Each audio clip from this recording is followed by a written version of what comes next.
Assalamualaikum warahmatullahi wabarakatuh. Di sini saya Hernawati akan menjelaskan mengenai siklus sulfur. Simak videonya ya.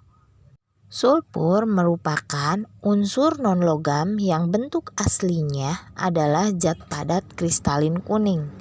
Secara alami, belerang dapat ditemukan unsur murni atau mineral pada Gunung Merapi. Belerang merupakan sumber daya yang banyak dimanfaatkan oleh manusia sebagai bahan baku asam sulfat. Sulfur sangat berkaitan dengan air.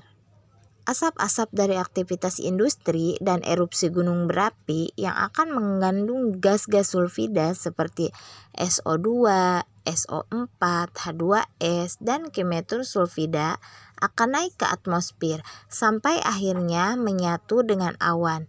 Gas-gas tersebut menyatu dengan air sehingga membentuk asam sulfat. Reaksi ini sangat berpengaruh terhadap keturunan derajat keasaman air hujan, sehingga ketika hujan turun terjadilah peristiwa hujan asam. Jika pH hujan terlalu rendah, maka bisa mengancam kelangsungan hidup organisme. Tumbuhan, hewan akan mati. Bahkan, hujan asam bersifat korosi terhadap penurunan non-logam.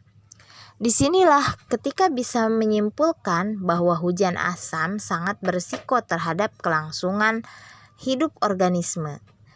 Kandungan sulfat dalam hujan akan masuk ke dalam tanah, sehingga tanaman atau tumbuhan bisa menyerap ion-ion sulfat untuk menyusun makanan, dan hewan-hewan akan mendapat sulfur organik dari tumbuhan dan rantai makanan. Namun, ketika makhluk hidup mati, maka dekomposer akan mengurai jasad makhluk hidup menjadi komponen-komponen penyusunnya, mengubah senyawa sulfat organik menjadi sulfur organik dan mengembalikannya lagi ke tanah.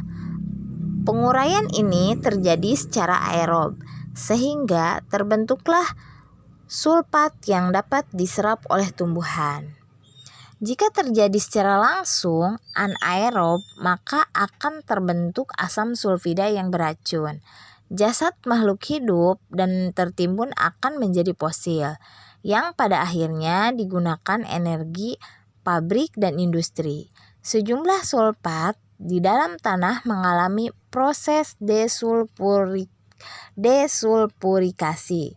Desulfurikasi mampu mengubah sulfat menjadi belerang. Biasanya proses ini terjadi di tempat-tempat ekstrim dan kurang oksigen. Inilah kita sebut daur sulfur. Mungkin cukup sekian dan terima kasih mengenai pemaparan daur sulfur ya. Mudah-mudahan bermanfaat. Wassalamualaikum warahmatullahi wabarakatuh.